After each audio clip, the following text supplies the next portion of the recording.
with your host, Mr. Uhel Barrickman. Tonight we're going to begin a series of interviewing candidates for office in the May primary. We're going to begin with the office of Commonwealth Attorney for the judicial district comprising Barren and Metcalfe County. The two candidates for the office are Karen Davis and Temple Dickinson. We will start with you, Karen, as I'm of the old school, ladies first. Thank you, sir. Where were you born? You're a native of where?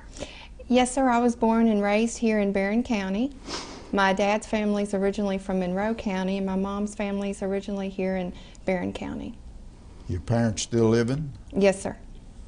And what does your father do? My father's just retired from Donley's. He had worked out there, one of the first folks that was hired on when Donley's came to our community, and just recently retired last year. Is your mother, I know she's busy as keeping household, but does she have any other? My mother formerly was employed as a respiratory therapist at varying different hospitals here and in Bowling Green, but currently is not working, no, sir. You got brothers and sisters? Yes, sir. I have a younger brother, about 5-6 years younger than me, Eric Davis, and he works for HVAC here in Glasgow, and he's married to Ann Davis, and they have two girls, Raven and Simone. Hey, guys. Now, Temple, I know you were born here in Barren County. Yes, sir. Give your history, family history. Well, certainly born in Barren County in 1956, born at T.J. Sampson Hospital. My father is Dr. Lewis Dickinson. My mother, Selma Goodman Dickinson. She did not work outside the home after she had children. I think we were fully enough job for her that she could take up all of her time just keeping track of us. My father obviously practiced medicine here for many years. My brother is Dr. L.G. Dickinson, who's continued my father's practice. My other brother is Jake Dickinson, who's got an insurance practice here in town. You got a sister, too? I do have a sister, but she's not here. She lives in Atlanta right now, or outside Atlanta. Jean Dickinson White, married to John White, who was the son of Emery and Mary Jane White. I thought you was about to forget your sister. I thought I'd better, before I heard from her, I'd better remind you. I appreciate that. It saved me a tongue lashing. That's true. You're married? Yes, sir. I'm married to Kenneth David Davis, and he is also born and raised here in Barren County. Folks probably know his parents best for Ken Davis Produce that had the produce market up on Main Street. They've recently given up the produce business and now in the trucking business, Ken Pro Trucking. And my husband is the oldest boy in that family. They have he has 4 other siblings, 5 counting him. So he's in the trucking business Yes, now. sir. Yes, sir. And how many children do you have? Yes, sir. We have 2 children. Matter of fact, I just left a PTO meeting out at Red Cross School. My little girl was in a play out there tonight. She's in kindergarten at Red Cross. Rachel, hi Rachel. And Harrison just turned a year old February 25th. So we're proud of both our children. You're married? I am married. I'm married to Jan Wuso Dickinson. She is the victim's advocate here at the county attorney's office. What that means is when someone claims that, says that their husband or boyfriend has beat them, she'll go out in the middle of the night and take the information, meet them at the police station, meet them at the hospital, and hold their hand through court so that they know what to expect in court and know how to handle themselves. Do you have any children? Do not. Now, your education. Yes, sir.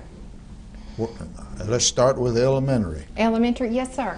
I went to Liberty Street Elementary. We lived in town when I was smaller.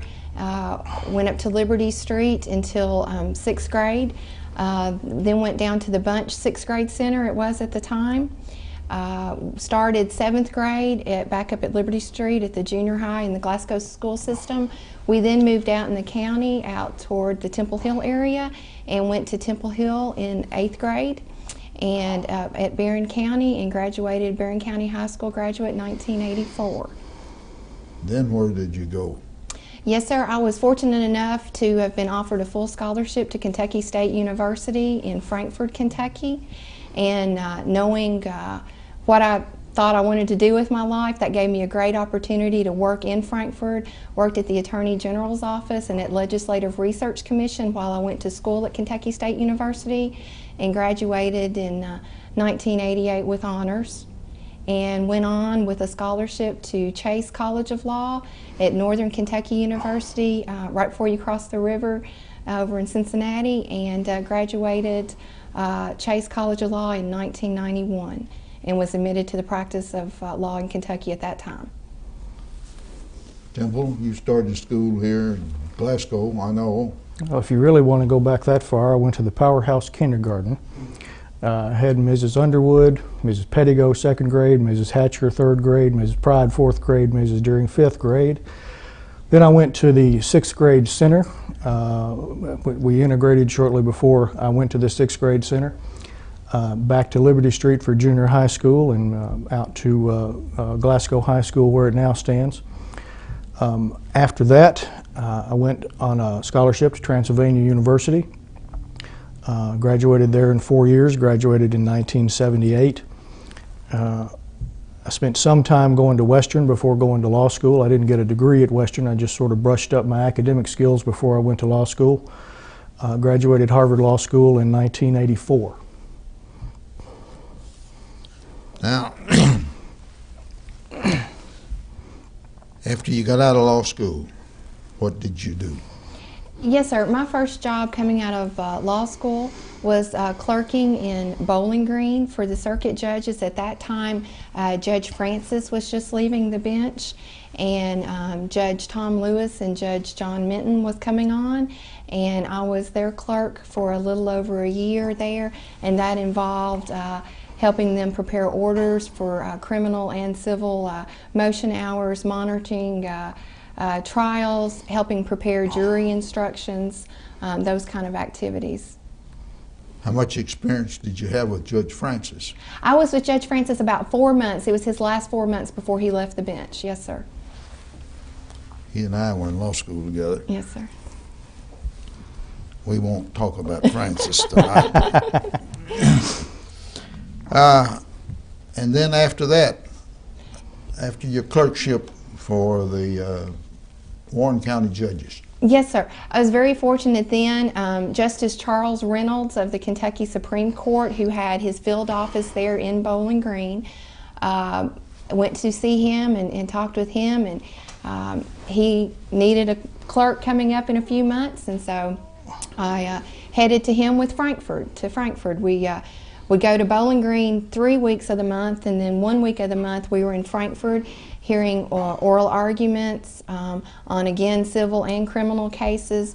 One of my first big responsibilities with Justice Reynolds was helping write and draft an opinion in the Clover-Jacobs death penalty opinion. Worked on a myriad of cases with Justice Reynolds until his death. When Justice Reynolds passed away, the court was kind enough. At that time, Robert Stevens was Chief Justice, and he and the other justices approved of the work I had been doing and asked me to stay on as a staff attorney. I stayed on as a staff attorney preparing criminal draft opinions for them to review and revise, and stayed there until winter of '98.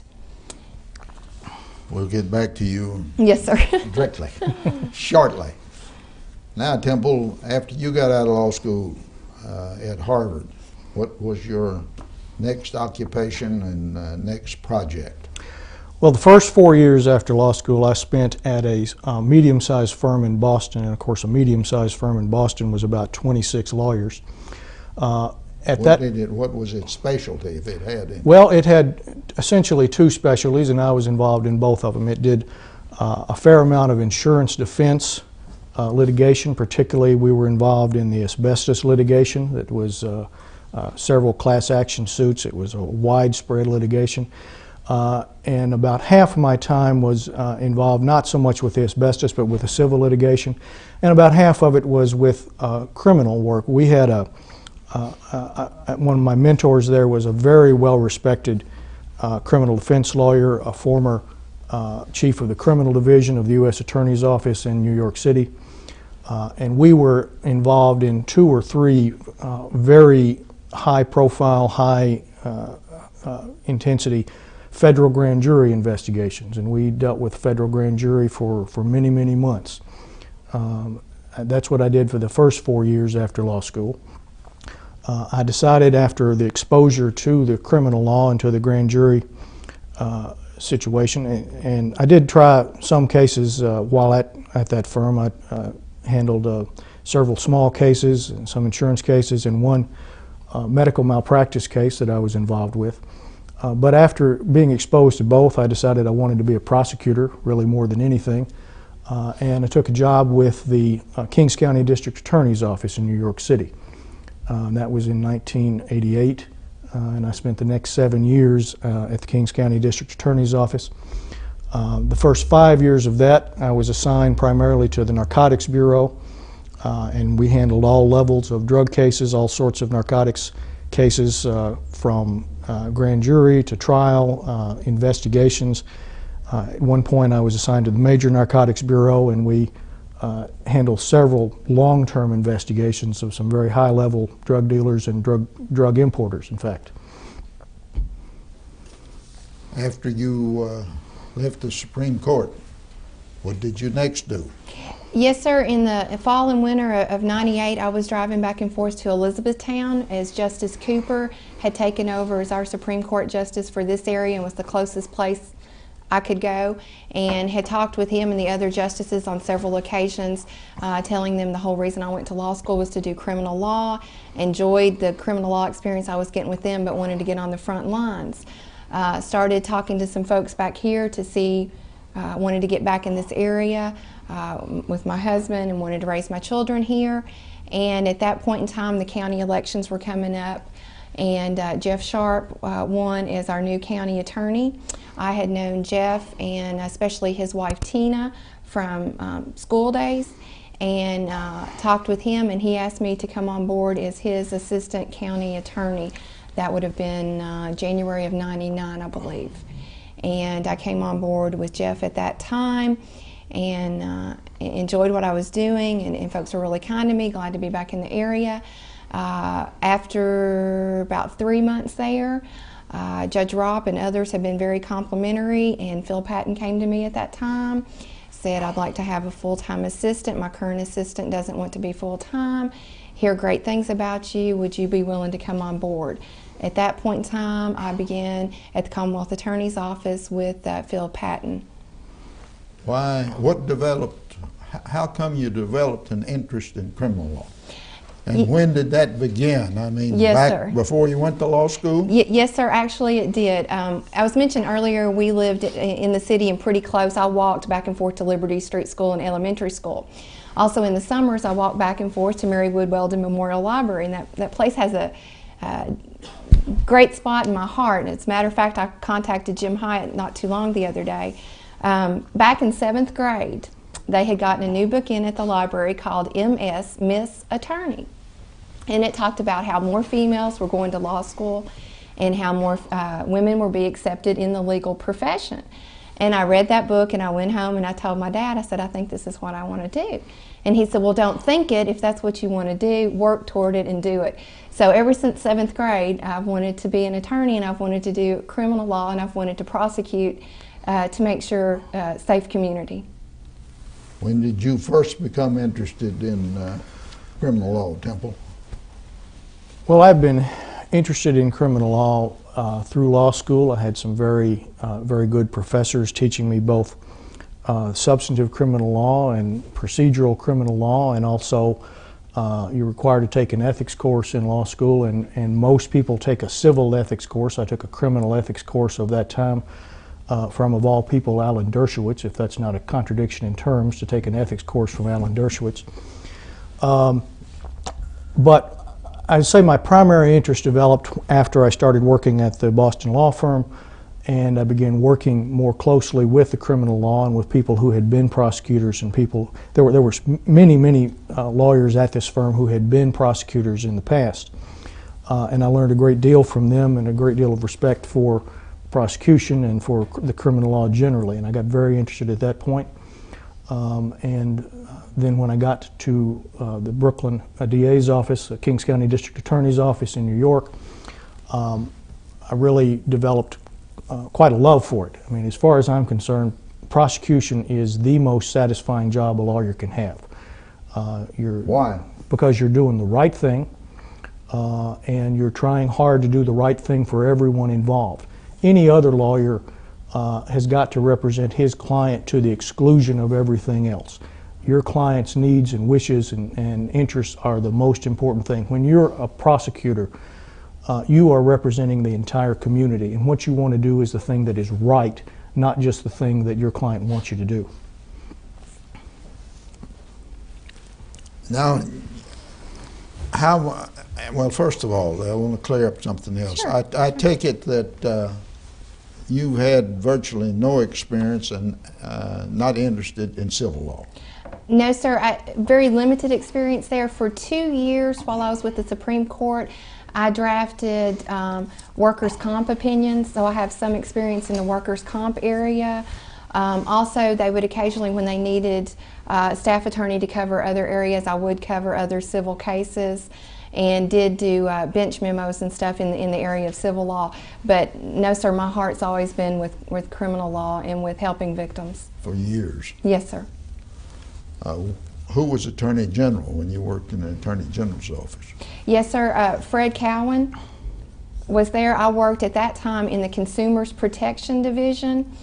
It was in downtown Frankfurt, was their office, and one of the big cases at that time was in Scott County case, and involved a cemetery situation where, kind of like we've seen in Georgia now, where they hadn't done with the deceased what they said they would, and I helped gather witness statements and compile evidence in the Consumer Protection Divisions in that case, in that matter. Why do you prefer the criminal law over the civil? I would agree with Mr. Dickinson that it's probably the most satisfying. However, it's the most frustrating. You've got victims coming to you who want justice, and rightfully so. I hear every day it seems like the criminals have more rights than I do. And it's very frustrating for me because I want to get justice for these victims and I want it tomorrow, and I don't want to wait either. I'll admit I don't have a lot of patience. I've had to learn some patience and help my victims learn patience. It's very frustrating that I can't save every child that I come into contact with in these child abuse cases.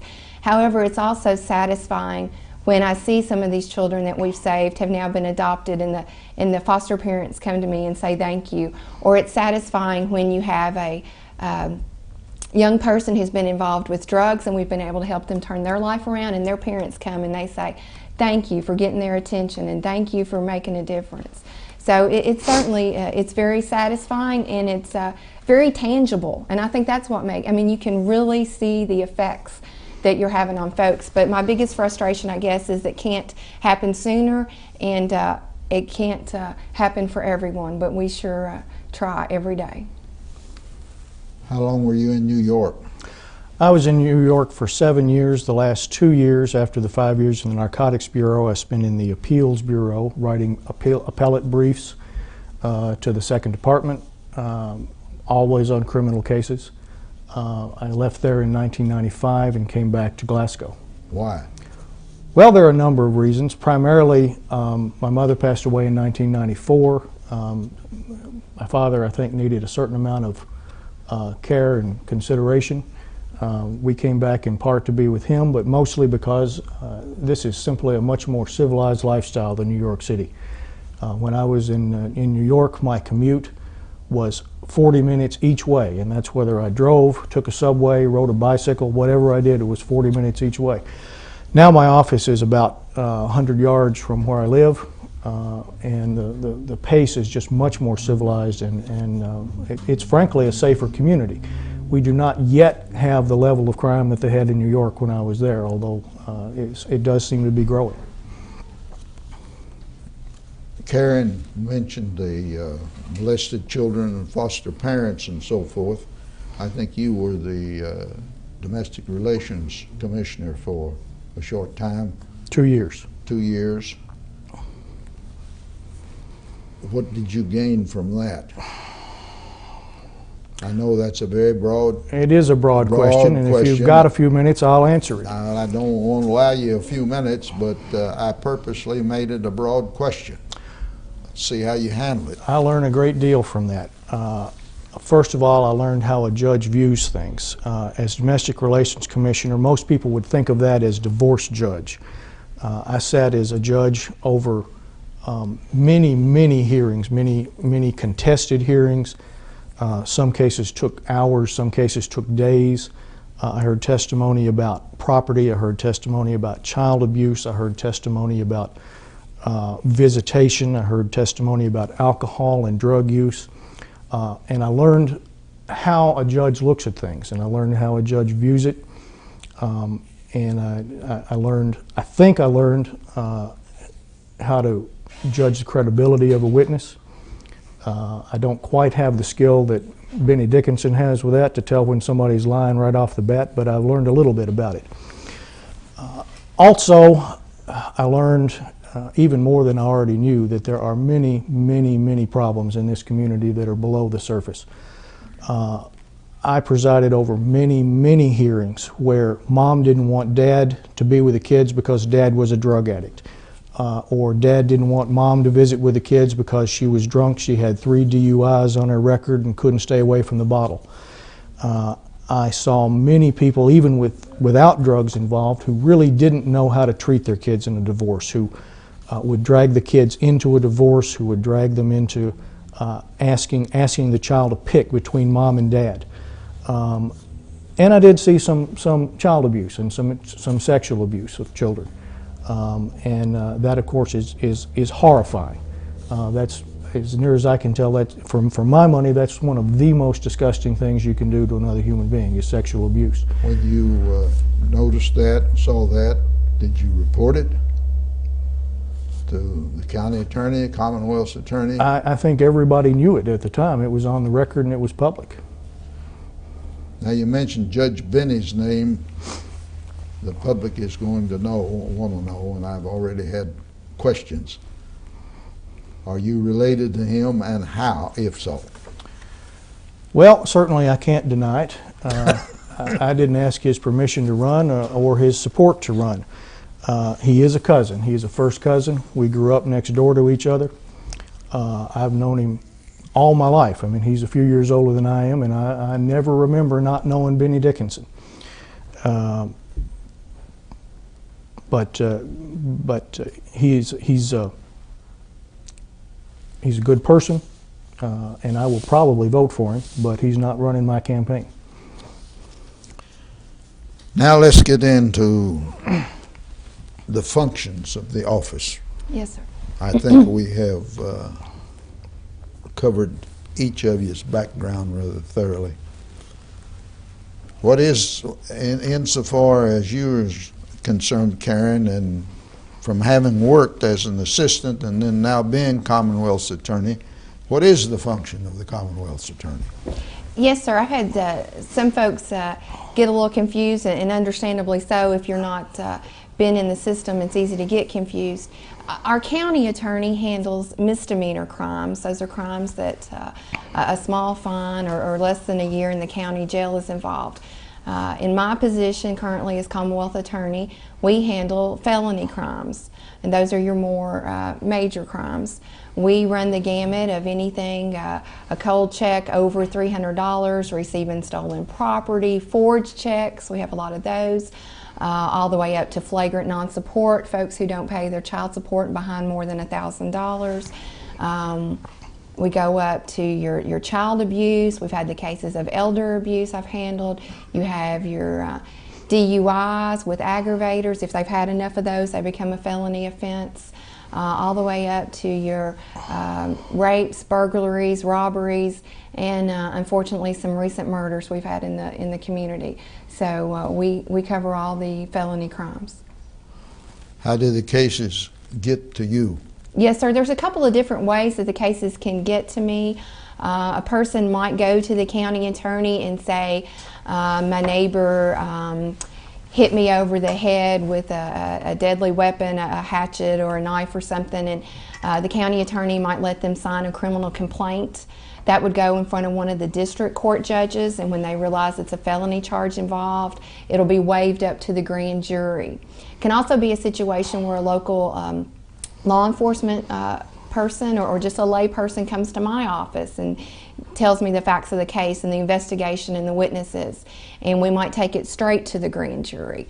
Either way, all felony charges go in front of the grand jury, and right now we're convening approximately twice a month, and I handle all the grand jury indictments, and we bring in front of 12 members, the grand jury, the evidence that we have, and they choose to indict or not indict. If they not indict, that's called a no true bill. If they do indict, then it begins the process in front of the circuit judge and continues with my office for prosecution. I'm sure that you had certain experience with grand juries. Absolutely.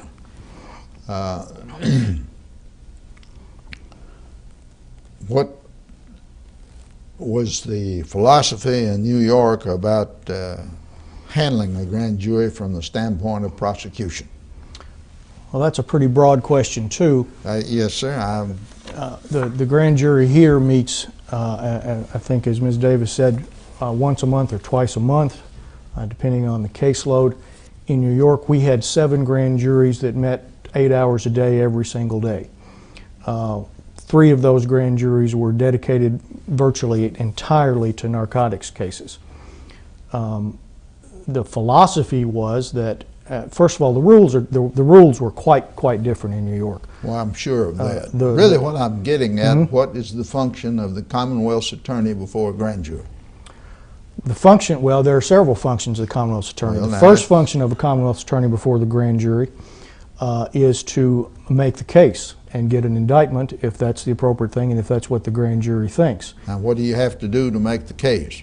Well, you have to put evidence in front of them. Okay, and what kind of sufficient evidence to draw what conclusion? It's a very, very low standard. You have to put evidence in front of the grand jury that shows that there's probable cause that a crime has been committed and that this defendant that you're talking about has committed it. And that's a very low standard, and in Kentucky you can even use hearsay evidence for that. So essentially you can bring in a police officer and he can say, this person came to me and said that the defendant assaulted them and they were taken to the hospital and this is what their damages, this is what their injuries were, and you can get an indictment based on that. It's a very, very low standard. It's very easy to get an indictment. On the other hand, the power of the grand jury is such that you can also use it for investigation. You can use the grand jury to find out information about people that you may think are drug dealers or you may think are murderers, but you don't really have enough to make a case yet. You can use that to investigate. It's an investigatory tool as well as an indicting tool. An indictment is simply a way to get the case in front of the court. Without an indictment, except under very rare circumstances, you can't get them into circuit court without an indictment. And that's one function. But the investigatory function also lets you do a great deal to find out about what's going on. The federal courts and the district attorneys in federal court have the reputation of, instead of using the grand jury for investigative purposes or to really hear the evidence, to listen to the district attorney and he tells them what to do. What is your attitude toward such philosophy? No, sir. I try to conduct grand jury proceedings in the same manner as Mr. Patton did prior to his leaving the office. Certainly, I tell the grand jury the evidence, and I tell them if they often ask the criminal history of this particular defendant, try to lay all the facts out there. Then sometimes they may ask, how difficult is this going to be for you to prove? And if asked my opinion, then yes, sometimes I will say to the grand jury, you can see for yourself this is going to be hard to prove, or don't worry about it, look at all the evidence we've just showed you. So I often, or always give them the opportunity, after I present every case, I say to them, do you have any questions for the officer or the witness, or do you have any questions for me of law or fact? And we present perhaps 30, 40 cases a day, and there may be 3 or 4 that they have questions on. But typically most of our cases are cut and dried. As a matter of fact, the last couple of grand juries we've had, the majority of the cases presented probably had confessions. And I've had grand jurors, maybe I should clear this up a little bit, have said to me, if there's a confession, why are we having to decide whether or not to bring an indictment? And I just explained to them that's the way the process works. They may have confessed to the crime, but we need to go ahead and have your signature here for an indictment so we can go forward with the case. How many people on a grand jury? Yes, sir. There's 12 members of grand jury, and they're randomly selected. Folks often ask this question. They're randomly selected, a computer in Frankfurt from voter registration list and driver's license registration and those kind of things. I don't know until I get there that morning, or the day before, I think we're given the list of who's going to be there. How many does it take to make an indictment? Yes, sir. As you asked Mr. Dickinson, a couple of differences between a grand jury and a petit jury, which is the jury that actually hears a trial. A grand jury, there's just probable cause. In petit jury, proof beyond a reasonable doubt. In grand jury, only 9 of the 12 have to vote for an indictment to be returned, which versus a situation in trials where it has to be unanimous, all have to agree to convict. Do you make a recommendation to the grand jury as to whether they should indict in a particular case? Not generally, no, sir. Like I said, if I'm asked about the strength of the case, or often their question is, what do you think will ultimately happen to this person? I'm very clear that there's many twists and turns that happen between indictment and any penalty punishment that's going to be brought upon this person. They might be a young person with no criminal history. They might deserve a second chance, or they might be a violent offender or a repeat offender. And that's why we often let the grand jury know about the criminal history of that person. We also have what's called a diversion program. If you want to get into that at some point, some folks qualify for that program. So I kind of just try to answer the questions the grand jury may have for me. Do you think the Commonwealth's attorney should make a recommendation to the grand jury as to indictments? I don't think they should make a recommendation, but I think we should recognize the reality that when you have 12 people who, for the most part, have had little or no contact with the court system or the criminal justice system, they're going to look to the Commonwealth attorney who's presenting this case to them for clues and cues. There's a saying that a prosecutor can get a grand jury to indict a ham sandwich if he wants to. And I think that any prosecutor can, if he wants to or she wants to, get an indictment where they want one and get a no true bill where they want one. Now, I don't think that that's really the way to go. But you can't avoid the reality that a prosecutor is going to give off indications. As Ms. Davis said, if they ask you questions, where's this going to go, and you say, well, this is going to be hard to prove, they're going to pick that up and they're going to understand that. I don't think it's appropriate for a Commonwealth's attorney. You have to understand that in a grand jury situation, the Commonwealth has 2 great benefits. One is it's a very low standard, as we've already said. All you have to show is that probably there was a crime committed and probably this person did it. The other thing is it's entirely one-sided. The Commonwealth gets to present evidence. The defendant may not even know that there's a grand jury going on, let alone have a chance to present evidence. There are ways that you can persuade the grand jury to listen to defense evidence, but that very, very rarely happens. So it's a one-sided situation, and I think when you have a one-sided situation like that and such a low burden, it's inappropriate for a prosecutor to try to pressure the grand jury one way or the other. If you get an indictment, you get it, and if you don't, you don't. If a person knows that he is being investigated and that his case is going to be brought before the grand jury, may he have a lawyer present and also present his side of the case before the grand jury? He can ask the grand jury to have an opportunity to present evidence. I have done that. I have gotten I had a gentleman indicted without, I had asked in writing that told him in writing he wants to present evidence before the grand jury. They indicted him without his evidence.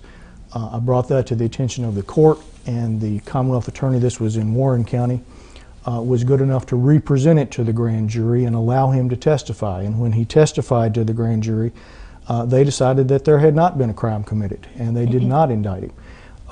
But it's up to the jury. The jury can say, yes, we'd like to hear that evidence, or no, we don't really think we need to.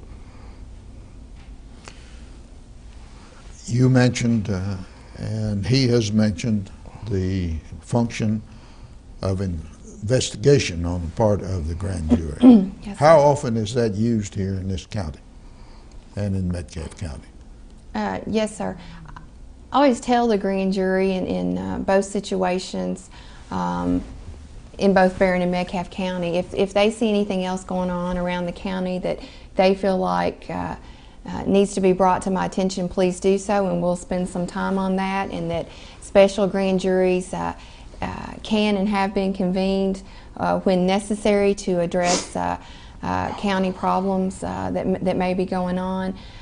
Since the time that I've been back in the Commonwealth Attorney's Office, I don't remember that happening. However, I know right before I came back, my understanding is that Mr. Patton and some of the grand juries were instrumental in getting some of our local jail employees some much needed raises. We do take the grand jury, the Barren County grand jury, because of proximity, we're able to take them to visit the jail at their second meeting. We have lunch up at the jail and let them see a little bit. Most of the folks haven't had that experience. That's required. The grand jury investigate the jail system.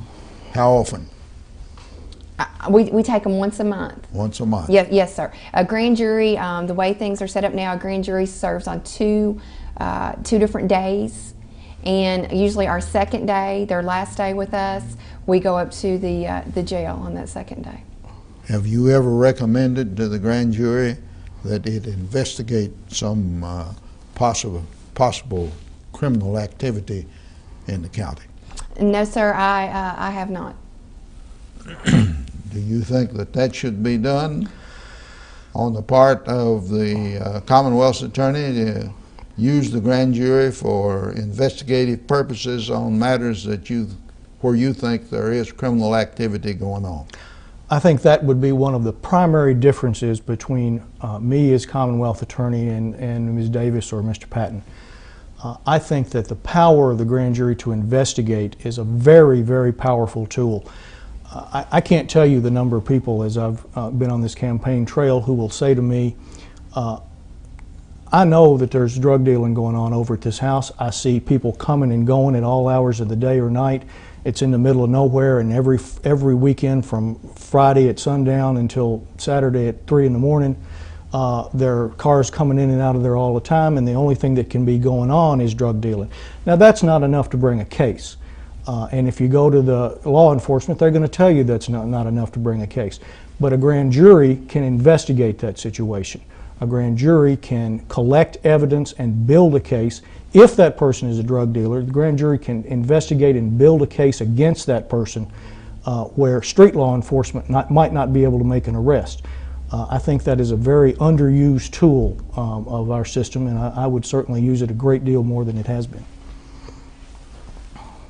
From an investigative standpoint, what is the function of the Commonwealth's attorney, and what facilities do they have to do investigations on their own? Yes, sir.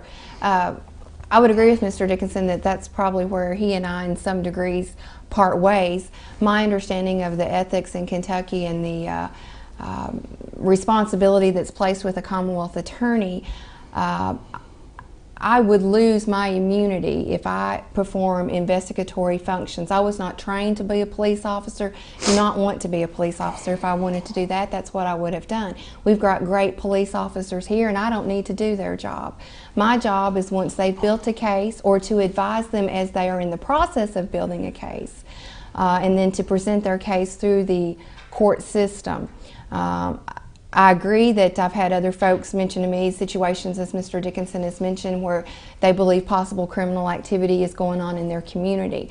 I always take that information, pass it along to the appropriate law enforcement, and have them follow up with that person.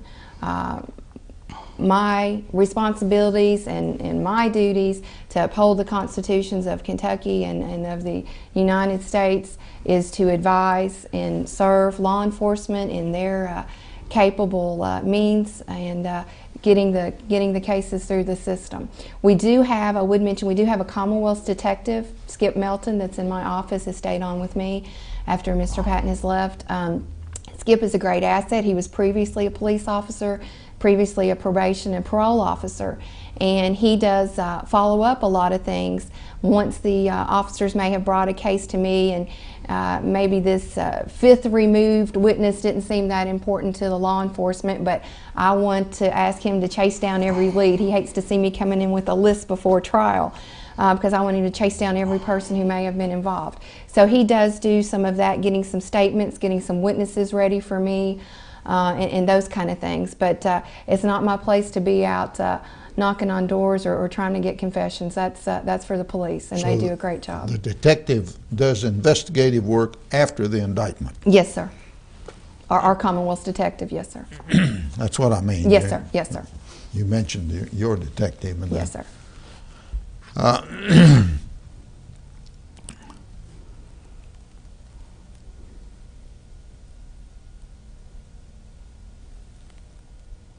What is the average number of indictments that you've been getting recently here in the county? Is it growing, or? Yes, sir. If you would allow, back up just a minute to when I started in '99. I kind of thought you might ask this question, so I pulled some files the past week and looked. In '99, when I began, low 400s in cases in Barren County and 50 or so cases in Metcalfe County. It's about 500, not quite 500 total. That has increased each year. Last year we had almost 500 in Barren County alone and 70 some in Metcalfe County. In Barren County this year, I believe we're already up to 121 indictments, and we're just, halfway through March. So yes, it has increased, but if you'll allow me to go a little further, I think that's due to increased training of our law enforcement and their better response to situations. The majority of the cases that are presented to grand jury and such include traffic stops. Folks out there driving with improper registration or with a broken taillight are going to be stopped. And if they've got other criminal activity afoot in the vehicle when they're stopped, they're going to be charged and prosecuted for that too. And that appears, I went through our numbers, and that appears to make up for the biggest jump in our numbers, that and our increased response to child abuse cases. Getting back to the detective, is that provided for every Commonwealth's attorney, or what's the state provision about that and paying them? Yes, sir. I think it's, my understanding is like a victim advocate. We also have a victim advocate in our office, been mentioned earlier. Both of these positions, you must get permission from the prosecutorial advisory folks in Frankfurt, but if funding allows and you're willing to divvy up your money that is allotted to your office, and you want to provide for a victim advocate and Commonwealth detective, then you certainly may do so. If you are elected and have the Commonwealth detective, would you use him before, for certain matters, before an indictment is rendered, or would you wait until after an indictment, as far as using him is concerned, to help build the case after the indictment? Well, I would probably use both. Now, of course, that's going to depend on the skills and the interests of the particular Commonwealth's detective involved, which, if I were Commonwealth's attorney and Mr. Melton was willing to stay on, would still be Mr. Melton. But I want to clarify something about our discussion about the use of the grand jury versus the use of detectives. I'm not going to go out and take pictures and lift fingerprints and take plaster casts of footprints. That is police work, and that's something that they should be doing. And the police, the law enforcement in this area is quite capable of doing all that. The tool that they don't have is the grand jury. The only person that can wield the power of the grand jury is the Commonwealth's attorney. And the Commonwealth's attorney can subpoena records, they can subpoena witnesses, they can put those witnesses under oath, and they can require them to answer questions. The police cannot do that. They do not have that authority. They don't have that power. Where I would use a Commonwealth's detective before indictment is building that case, subpoenaing financial records, subpoenaing other records that identify who people are in various places, getting the information about the people and building a case about them in the first place. Ms. Davis is correct that you can lose, there is prosecutorial immunity. As long as you're prosecuting someone, you have immunity from liability for what you do. And you can lose that if you go out and become an investigator with a magnifying glass and a deerstalker hat. But that's not what I'm talking about. I'm talking about getting the documentary evidence, getting the witnesses in that only the grand jury can require, and building the case that way. And you don't lose immunity from that, that's the only way to build a case against some of these drug dealers.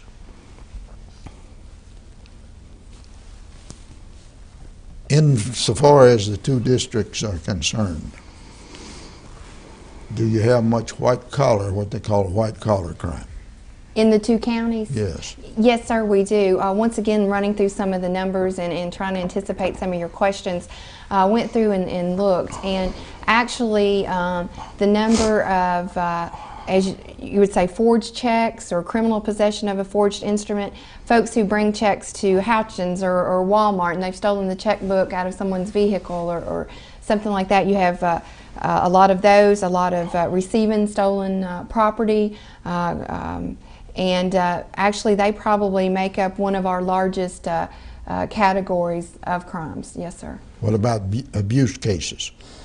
Yes, sir. We've, if I can toot my own horn for just a minute, I'm very proud of our multidisciplinary team, and that's not just tooting my horn, that's tooting the social workers in Barren and Metcalfe County, our mental health folks at Life Skills, our law enforcement who have gone to extra training to be able to address these issues. When I was brought on board in '99 with Phil Patton, he recognized that there had been a shortage of time and attention paid to child abuse cases and to crimes against women, domestic violence cases, and he specifically asked me to address that, and I willingly took that on.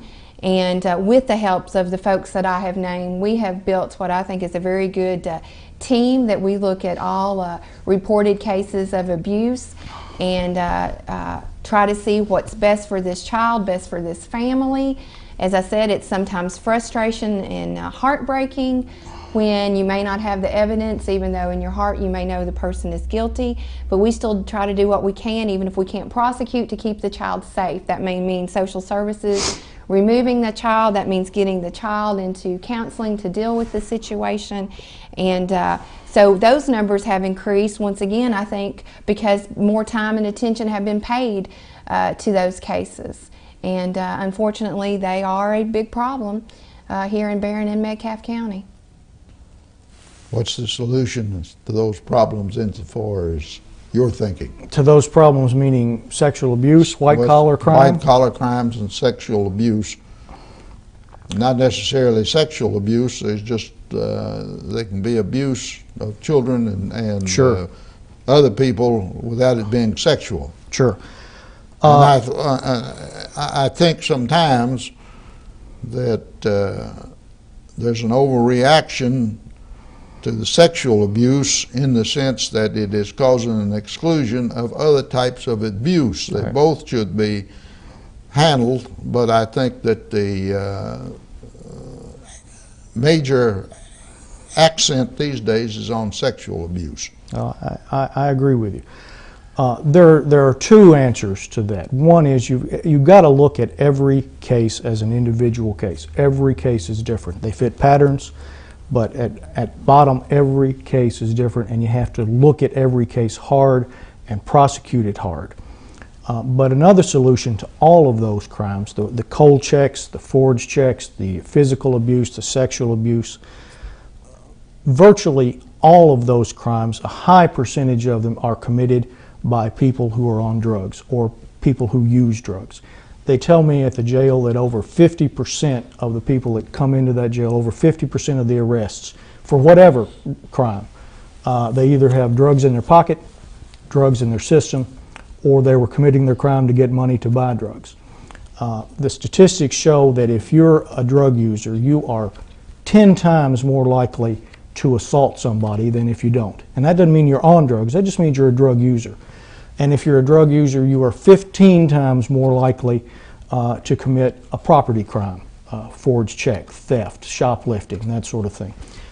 If we can reduce the amount of drugs in this community and get people off of drugs who are on drugs and reduce the availability of drugs, we're going to make a substantial dent in all the other crime rates. We're going to reduce the cold checks, we're going to reduce the fraud, we're going to reduce the abuse, because so much of that is drug related. Now that's a term that's often abused, but I think in this case it's appropriate. Many of those cases are committed by people who are drug users that would not be committed if they were not drug users. How do you propose to reduce the use of drugs? Well, that's a good question. There are two halves to any equation of this sort. You can't sell drugs if there's nobody buying them, and you can't buy drugs if there's nobody selling them. And you got to go after both ends of it. I've already talked about how I would go after the dealers using the grand jury and aggressively and actively prosecute, seek out and identify and prosecute those people. The other end is the users. Now, I think it's appropriate in many cases to get treatment for people that are addicted. And if they are charged with a crime that is only a drug crime, I think that that's appropriate.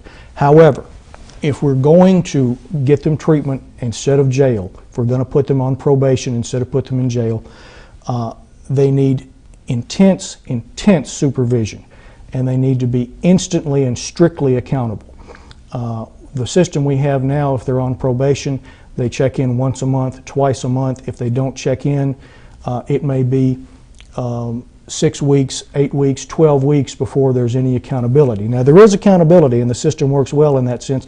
They bring them in, but they bring them in 6 weeks, 8 weeks, 10 weeks after they've committed another crime, or after they've done something, they've had a dirty urine screen, or some other violation of the rules. What I would propose, and I can't do this by myself because it involves a circuit judge and many other organizations, what I would propose is what they have in Warren County and Jefferson County, is a drug court. In a drug court, if you're being allowed to get treatment instead of going to jail, you have to show up in court and see the judge every week, talk to the judge every week. If you miss a week, back in jail. If you miss a meeting that you're supposed to be at, back in jail. If you miss an alcoholics meeting, you're back in jail. If you have a dirty drug screen, you're back in jail. And you're back in jail that week, not 6 weeks later. I'm sure that you are aware of the drug problem. Yes, sir. Now, what do you propose as a solution to the problem? Yes, sir. And if I could just clarify, it's not just a drug problem we have, it's a drug and alcohol problem. The DUIs that we have, they may be driving under the influence of alcohol, they may be driving under the influence of other substance. When they steal the boyfriend's checks, they may be on alcohol, they may be on another substance. When they beat their elderly Alzheimer's mother, they may be on alcohol, they may be under other substance. So let's just be clear there, it involves a variety of substances. Insofar as juvenile crimes are concerned, is it mainly alcohol or drugs or a combination of the two? Of course, I don't usually see juvenile crime in my position now. When I was at the county attorney's office, I would say it was mainly alcohol and marijuana at the time that I was involved with the juvenile cases the most. Do you now have an assistant Commonwealth's attorney? No, sir, I do not. I have chosen at this time not to fill that spot. I have spoken with some folks here locally who might be potentially interested in a part-time position because they have other things going on. However, I think I did a great service to Mr. Patton by being a full-time assistant for him, and I would like to find someone who can be as loyal and good to me as I tried to be to him, and have chosen at this time not to make a selection, although I do have some folks in mind for that too. If elected, do you intend to have an assistant? Absolutely. And I agree with Ms. Davis that it would be nice to have a full-time assistant. And there are possibilities for that. I've spoken with several people both in this community and elsewhere. Obviously, I'm not in a position to make a commitment or reveal names at this point. But there are several possibilities for a full-time assistant. Certainly, it is a position that should be filled and filled quickly because what's going on right now is we're essentially going at half power. Ms. Davis is a decent, competent prosecutor, but she's only one person. We need to have a full complement of prosecutors in that position, and if I were in that position, I would fill that as soon as it could be filled with a quality person. Now, we haven't got time to go into my next question. I wish we had more time. Do you believe in the death penalty? Yes, sir, and let me quickly say, to clarify, Barry Gilley, who's an attorney in Metcalfe County, is a part-time assistant for me currently, and did not mean to leave that out. Regarding the death penalty, yes, sir, I do. I've worked on death penalty cases at the Kentucky Supreme Court, and I will be doing the David Leroy Skaggs resentencing of death penalty beginning in a couple of weeks here in Barren County. Do you believe in the death penalty? I believe that the death penalty question should be approached, every prosecutor should approach that question with fear and trembling. It is a very, very important decision. You are literally taking someone else's life in your hands. That said, in Kentucky, you can't get the death penalty unless there are serious aggravating factors that make this a horrendous crime. If it takes place during a burglary or a robbery, if it takes place if there are multiple murders or serial murders, if you kill a police officer or a guard. And in those situations, I think absolutely the people of this community are entitled to have the death penalty presented to the jury, and the Commonwealth's attorney's job is to present the best possible case for them to consider that, and I would push hard for it. I think the Skaggs case is a perfect example of a case that's appropriate for the death penalty, and I fully expect her to get that death penalty. I give each one of you a minute to tell the audience why, as far as you're concerned, you should retain your present job. And then I'll give him a minute to tell the audience why he should have it. Yes, sir, and as part of that, if I could, you had mentioned how I would react to the drug problem. I don't think I got to go into that, so I'll use this time a little bit for that. I agree that we need to put these folks on high level of supervision, and we try to do that now. However, I can only keep people in jail as long as the judge will allow me to. If you look at my record, you will see that I have continuously and repeatedly opposed probation on those that are repeat offender or violent offenders. I am very sincere, I'm very hardworking in my job, very honest, have an open door policy. If anyone would like to call me, come by and see me, please do. I do not think we're working at half speed. I have indicted as many or more folks each month on grand jury as Mr. Patton did prior to his departing our office. I am working nights and weekends and around the clock and neglecting my family to make sure that these Metcalfe and Barren Countyans have the best Commonwealth attorney possible the past few months. Thank you. You have a minute. Thank you, sir. I think the problem is drugs. I think the answer is experience. I've got 17 years of experience prosecuting and defending, practicing in criminal law. 7 years of that was prosecuting drug dealers. I've been on both sides of the fence. You have to be able to think like a prosecutor in order to prosecute cases because you have to build a case. You also have to be able to think like a defense attorney to be able to see the problems with the case and anticipate them before they come up. I know how to think like a prosecutor. I've been one for 7 years. I know how to think like a defense attorney. I've been one for more than 7 years. I know how the judge views it because I spent 2 years as a domestic relations commissioner judging custody and divorce cases. It's a broad experience and it's a deep experience, and I will bring that experience to bear on the drug problem and on all other crimes in this county and in Metcalfe County. Thank you. As far as the April meeting is concerned, we will have the candidates for mayor. I hope each one of them will agree to appear. I want to thank each one of you. Mr. Barrickman. Thank you. I think we've had a very useful session.